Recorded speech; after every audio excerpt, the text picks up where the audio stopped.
huh? He's smart. All right, everybody. The winner of the Sentient Jet Breeders' Cup Juvenile is Nyquist, and we're joined now by winning trainer Doug O'Neill, winning jockey Mario Gutierrez, and owner Paul Redham and Dennis O'Neill. Thank you all for joining us here, and congratulations to all of you. Mario, maybe you can start by just telling us about your trip. You didn't do anything fancy, just rode him like the best horse. Yeah, that was the plan. You know, I mean, there is not too much things we could have done from the 13th position. So like, I just rode him with confidence. I know what kind of type of colt he is. He gives me a lot of confidence. I think that play a big factor in, like, for me not to worry and not to, you know, make something crazy to happen. Try to make something crazy happen early. And Doug, how much did you all talk about the strategy before the race?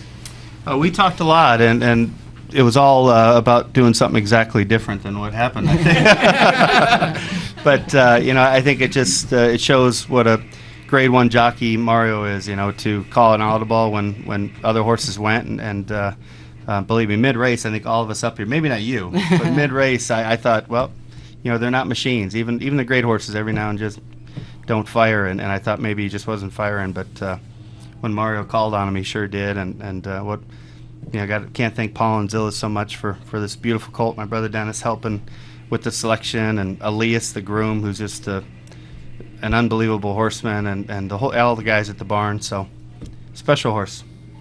Paul, let's hear from you. How special is this horse? Well, he's 5 for 5 special, so pretty much from the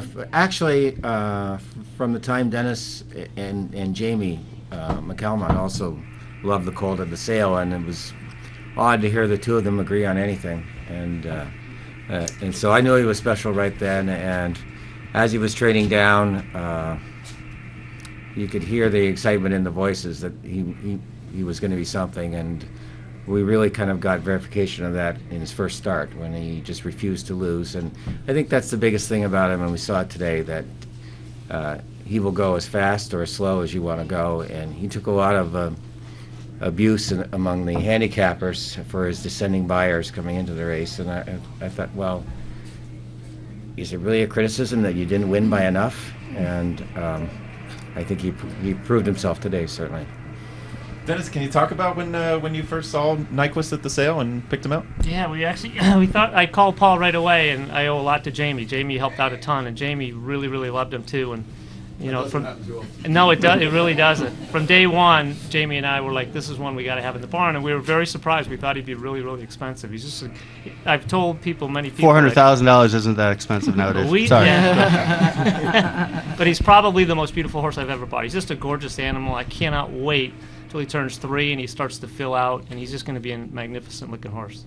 Well, and it's very exciting to think about him as a 3-year-old. So, Paul, you've got the early Kentucky Derby favorite. Just talk about how hard it is to not think forward to the first Saturday of May. Well, that early Kentucky Derby favorite thing doesn't work out too often. So I think what we're going to do is just absorb what happened today, and we'll worry about the Derby in a few months. That's so measured and logical. Doug, how about you? Are you excited about the first Saturday of May? I'm going to agree with whatever Paul just said. I think it is. If you get lucky enough and have a horse that can run in the Triple Crown races, you really need a lot of energy and a lot of, gas in the tank, if you will. So, I think we're probably all on the same page that he'll get a little bit of rest now. But Paul, Jamie, Dennis, Zilla, hey, Mario, we'll all put our heads together and figure out what that plan will be. But, again, he's an amazing horse. Questions from anybody in the room? Tom, you have a question.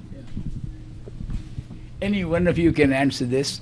The way Mario rode, thinking he was the best horse in the race, and this is especially for Mr. O'Neill, given the fact that he has always been in front or close to the front, you said no matter what, no inhibitions, no restraint, do the best you can and keep going.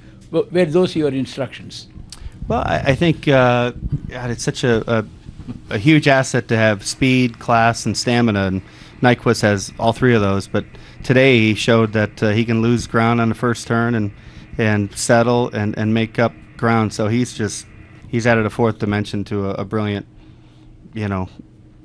quality. So it didn't really work out the way I thought initially, but the end result was what we were all hoping and praying for sure. Yeah, but your post position did not present you many options. You're right. No, you're right. And I think Mario wrote it to a T. He left there like he was only speed, and then he had to call an audible, when he wasn't. So that's hats off to, you get a rider who, under pressure like that, who doesn't do the right thing, and he could have emptied the tank out and maybe got the lead, but would have nothing late. So credit to Mario, just quality audible call. Tom Brady of jockeys. Hats off for not panicking. Yeah, exactly. Yeah. I can see you're a New England fan. Yeah, well, I would say Deflated the Lions quarterback, but the Lions kind of suck right now. Dennis, you all shipped in here a few weeks ago and won with an Uncle Mo, correct? Yeah, me and my son stood in the same exact spot, so we had it perfectly. But I mean, you talk about different trips. It shows you how good Mario has gotten. He's one of the best now, and the trip with that race in the Alcibiades, he was inside and Dennis wasn't very good a few months ago either. Go ahead. We've all gotten better. Dennis has gotten a little better too. We've all He's gotten a little better. Yeah. And then this trip is exactly the opposite, to break from the 13 and kind of think you're going to be up close, and then audible and just stay in the clear like that. And Mario, it's funny because we were very kind of nervous coming in, like you always are for a Breeders' Cup race, and he was just so calm. He kept telling me, just relax, I got it under control. And he did. It was just a brilliant outcome. It was unbelievable. Questions from the press boxes? Hey, one more. Can always count on Tom. We got one more. Mr. Redham, if my memory serves me right, Red Rocks won for you, the turf at Churchill. And what is Red Rocks doing now? And when Curlin was planning to go to the Arc to have a grass race, you beat Curlin in a stake race at Belmont. I cannot remember the name of the race. Man What of is War. Red Rocks doing now? He stands at Calumet Farm.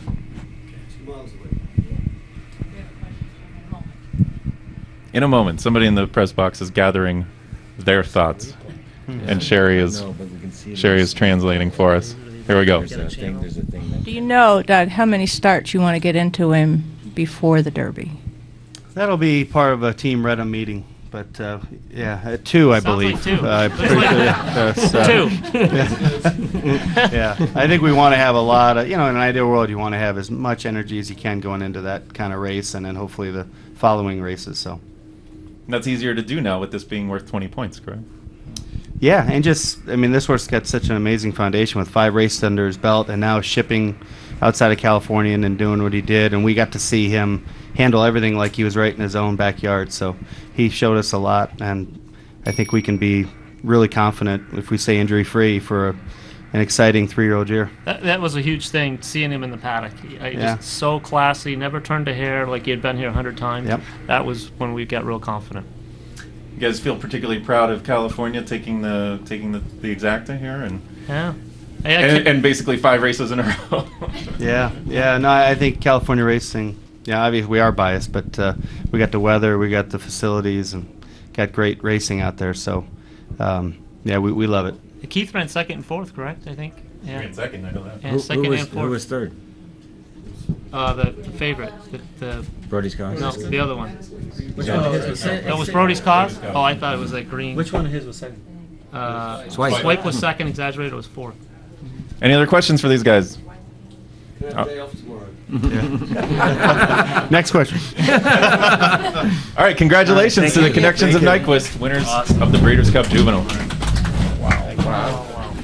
I'll take a water. Paul, you want a water?